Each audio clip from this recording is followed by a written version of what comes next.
Hello friends, आप सभी का स्वागत है मेरे यूट्यूब चैनल पॉलिटिकल साइंस 005 में। आज का क्वेश्चन है राजनीति सिद्धांत, राजनीति दर्शन और राजनीति विज्ञान के बीच अंतर स्पष्ट करें। उत्तर है, आप पहले हेडिंग देंगे राजनीतिक सिद्धांत, इसे एक्सप्लेन करेंगे हम। राजनीति सिद्धांत के अंतर्गत राजनीति के भिन्न भिन्न पक्षों का अध्ययन किया जाता है।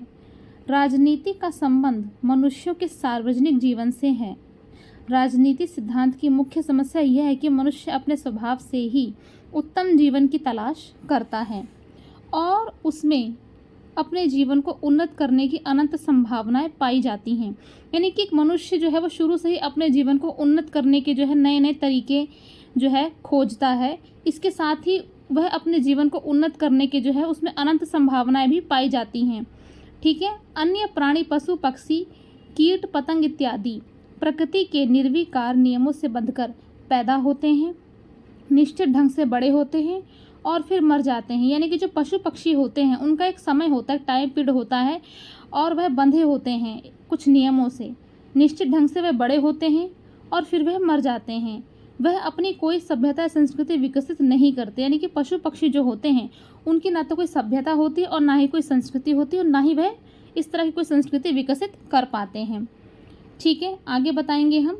परंतु मनुष्य एकमात्र ऐसा प्राणी है जो अपने जीवन और अपने परिवेश को उन्नत करने के तरीके लगातार निकालता रहता है। इसके लिए समाज व्यवस्था का निर्माण होता है, परंतु कोई भी समाज सर्वगुण संपन्न नहीं होता। इसलिए प्रचलित व्यवस्था की आलोचना शुरू हो जाती है और नई व्यवस्था के निर्माण के सुझाव आने लगते हैं। राजनीतिक सिद्धांत के दो मुख्य अंग हैं, तो जान लीजिए। पहला अंग क्या है? राजनीति विज्ञान, और दूसरा है राजनीति दर्शन। पहले हम राजनीति दर्शन को एक्सप्लेन करेंगे, तो हेडिंग देंगे राजनीति दर्शन और फिर हम एक्सप्लेन करेंगे इसको। राजनीति दर्शन का मुख्य सरोकार इस समस्या से है कि उत्तम जीवन की प्राप्ति के लिए किस तरह का राजनीतिक संगठन उपयुक्त होगा। यानी कि उत्तम जीवन क्या है। इसमें तर्क वितर्क तो हो सकता है, परंतु यह वैज्ञानिक अन्वेषण का विषय नहीं है। यानी कि वैज्ञानिक अन्वेषण का विषय बिल्कुल भी नहीं है, यह केवल नैतिक चिंतन का विषय है। इसी के अंदर एक बिंदु आएगा जिसमें हम लिखेंगे दार्शनिक पद्धति। यानी कि यह वह पद्धति जिसमें विश्व और मानव समाज की गुत्थियों को सुलझाने के लिए बुनियादी संकल्पनाओं जैसे कि बेसिक कॉन्सेप्ट्स का निर्माण करते हैं। बुनियादी प्रश्न उठाए जाते हैं, यह पता लगाते हैं कि हम किन बातों का निरीक्षण कर सकते हैं। दूसरा हम बताएंगे राजनीति विज्ञान। अब इसे एक्सप्लेन करेंगे हम। राजनीति विज्ञान के समर्थक राजनीति के अध्ययन को वैज्ञानिक पद्धति के आधार पर एक स्वाधीन विषय के रूप में विकसित करना चाहते हैं। वह यह तर्क देते हैं कि राजनीति का अध्ययन प्राकृतिक विज्ञानों जैसे भौतिकी और जीव विज्ञान की तरह तथ्यों का पता लगाने और उनमें परस्पर सहसंबंध स्थापित करने के उद्देश्य से करना चाहिए। यानी कि राजनीतिक तथ्यों के संबंध में सामान्य नियमों को शामिल होना चाहिए। आगे देखेंगे हम, ताकि उनके आधार पर यथार्थ राजनीति की व्याख्या दी जा सके। जैसे कि भौतिकी इस बात की व्याख्या देती है कि वर्षा क्यों होनी चाहिए या वर्षा क्यों होती है, या कभी कभी आकाश में इंद्रधनुष क्यों दिखाई देता है। यह हमारा भौतिकी के अंतर्गत आता है।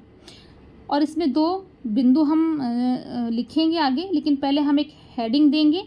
हेडिंग हमारी यह है, राजनीति के वैज्ञानिक अध्ययन के लिए वैज्ञानिक पद्धति का प्रयोग ज़रूरी है। अब वो पद्धतियाँ क्या है आप जान लीजिए। पहला है निरीक्षण। यानी कि इसका अर्थ यह है कि हमें वस्तु स्थिति की जाँच अपनी ज्ञानेंद्रियों, आँख, कान, नाक, जीहवा और त्वचा से करनी चाहिए। इसके लिए कुछ उपकरणों की सहायता ली जा सकती है। दूसरा बिंदु है इसमें सामान्यीकरण।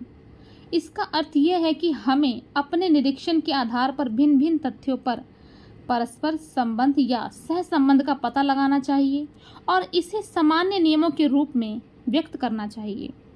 सामान्यीकरण की दो मुख्य विधियां हैं। यानी कि पहली विधि है आगमन पद्धति। इसमें विशेष से सामान्य की ओर अग्रसर होते हैं। ध्यान रखना है, हम इसमें विशेष से सामान्य की ओर अग्रसर होते हैं। अर्थात एक एक जैसी बातों का निरीक्षण करने के बाद सामान्य नियम स्थापित करते हैं।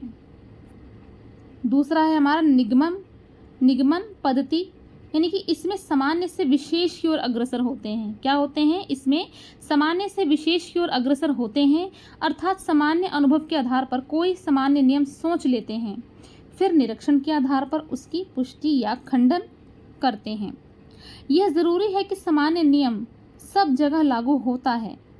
जो सामान्य नियम होता है हमारा, वह सब जगह लागू होता है और प्रयोग के द्वारा उसका सत्यापन किया जा सकता है। तो यहाँ पर हमारा जो उत्तर है वह समाप्त होता है। आशा करती हूँ कि आप सभी को वीडियो पसंद आई होगी, तो वीडियो को लाइक कर दीजिएगा और चैनल को सब्सक्राइब कर दीजिएगा। मेरा पर्पस यही है कि आप सभी अपनी परीक्षा में जो है अच्छे अंक प्राप्त करें और सही तरीके से अपने आंसर को लिख सकें। तो ये इस क्वेश्चन का आंसर मैंने आपको बता दिया है दोस्तों। आज के लिए बस इतना ही, मिलते हैं नेक्स्ट वीडियो में।